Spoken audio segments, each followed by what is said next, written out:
Nous allons faire une initiation au traitement de texte en 9 séquences. Pour ça, nous allons utiliser un logiciel gratuit, LibreOffice. LibreOffice, en fait, c'est une suite logicielle qui comprend tableur, traitement de texte, dessin, présentation. Avec ce logiciel gratuit, nous allons pouvoir écrire une lettre. Et cette lettre, quand nous aurons fini, on pourra la transformer et en faire un modèle de lettre. Ce modèle de lettre sera utilisable sur des enveloppes à fenêtre.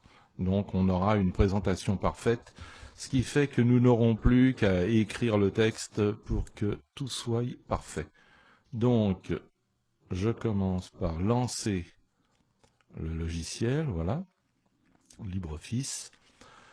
Nous allons cliquer sur le bouton texte, comme vous le voyez, classeur, présentation, dessin, base de données, formule, plein de choses. Voilà.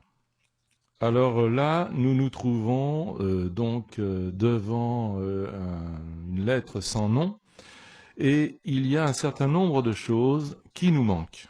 Alors, notamment, je ne vois pas la zone de frappe dans laquelle on va taper notre texte.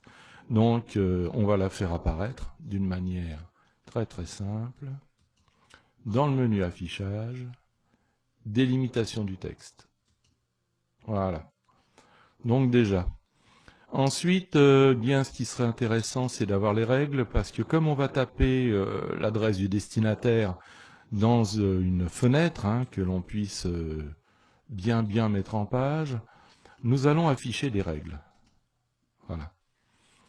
Donc maintenant, on a nos règles, on a notre zone de frappe. Nous allons également afficher les marques de paragraphe. Ici. Voilà.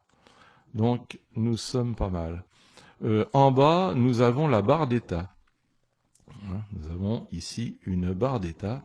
Donc c'est pareil, cette barre d'état, elle est affichée. Vous voyez, ici, il y a une coche.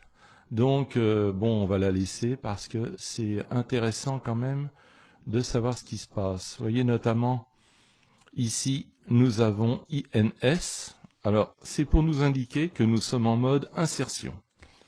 Donc, ça veut dire que tout ce qu'on va taper va s'insérer sur la page ou s'insérer dans un texte. C'est la différence. Alors là, je vais cliquer sur le bouton.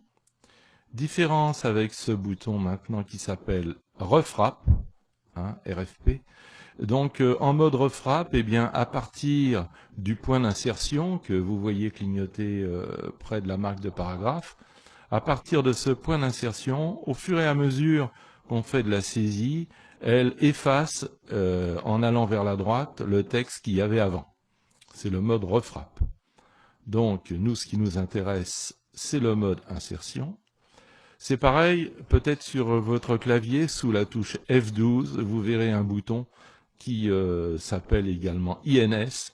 Donc, bien, c'est un bouton qui permet de se mettre en mode insertion ou d'enlever ce mode. C'est un peu le même système que le verrouillage du pavé numérique. Des fois, en appuyant sur le 7, on se trompe, on appuie sur le verrouillage ou le déverrouillage du pavé numérique, et les chiffres n'apparaissent plus, c'est des directions, on se déplace à droite à gauche. Donc voilà, pour une petite présentation, nous sommes en mode standard, ce qui est très bien. Alors ici, à ce niveau-là, vous voyez trois icônes. La première, c'est le grand classique, on voit la page sur laquelle on est, donc ce sera page par page. Cette icône-ci, au cas où nous aurions deux pages, nous montrerait les deux pages côte à côte, que ce soit une page paire ou une page impaire, la première ou la deuxième.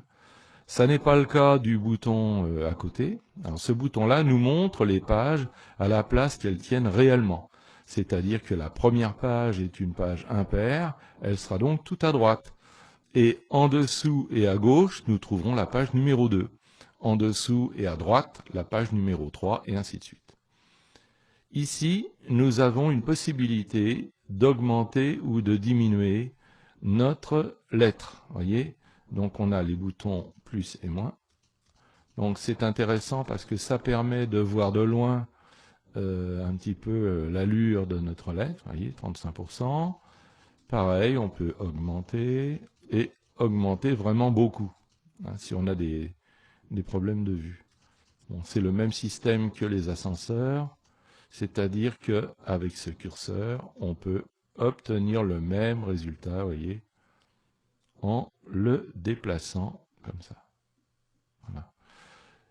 Idem pour les ascenseurs. Ici, vous avez un ascenseur vertical qui permet de se déplacer quand on ne peut pas voir toute la lettre. Hein. Il est clair que quand on peut voir toute la lettre, donc je vais la réduire, voilà, eh bien l'ascenseur n'a plus aucun intérêt, donc il disparaît. Il réapparaît quand une partie de la lettre est masquée. Voilà. Ici c'est pareil, nous pouvons nous déplacer ligne par ligne. Et en haut, on remonte. Voilà. Des petites présentations ne sont jamais inutiles. Nous sommes sur la page 1 sur 1 au total. Voilà.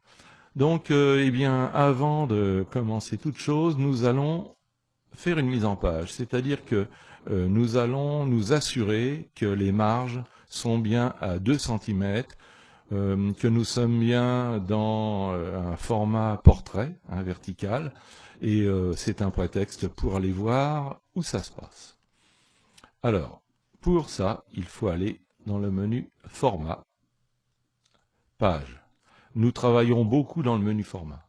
Donc, Page, remarquez les petits points de suspension. En général, quand vous voyez des points de suspension, c'est que derrière, il va y avoir des choix à faire. Une fenêtre avec des boutons, avec des onglets, des possibilités de choix. Ça ne lance rien d'irrémédiable. Donc, on peut y aller. On clique dessus. Alors, je remets la fenêtre au centre, que vous la voyez bien. Alors, ici, nous sommes donc sur cette page de format. Alors, vous voyez, il y a des onglets. Donc ça, c'est un grand classique de tableur, de traitement de texte, de toutes sortes de logiciels. C'est des fenêtres avec tout un tas d'onglets. Nous, ce qui nous intéresse pour l'instant, pour commencer, c'est l'onglet page. Dans cet onglet page, nous avons le format de papier.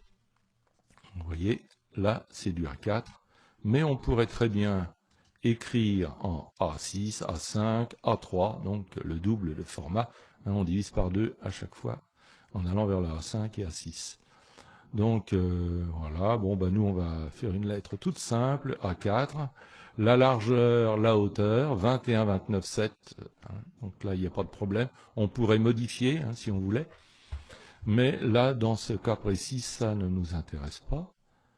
Le portrait, eh bien, nous sommes en portrait. Le paysage, dans le petit figuratif ici, vous voyez ce que ça donne. Donc là, c'est clair et net. On veut travailler en portrait. Alors les marges, ici, eh bien, marge gauche est à 2, droite à 2. On pourrait, si on voulait, les changer. Vous voyez, en appuyant sur ces petites flèches, on peut réduire, en cliquant dans un sens, augmenter les marges. Une autre manière de faire, c'est de sélectionner carrément, et puis par exemple, je vais taper le chiffre 1, donc pour avoir 1 cm. En cliquant ailleurs, il complète ma dimension. Il marque 1 cm. Donc voilà, ça c'est la même chose pour tout. Donc je remets 2. Je clique ailleurs et nous avons 2 cm. Eh bien, ok, tout ça va bien. Donc maintenant, nous avons vu à peu près tout ce qu'il convient de voir. Nous allons pouvoir commencer donc dans la vidéo numéro 2. Nous allons commencer à saisir notre adresse à nous.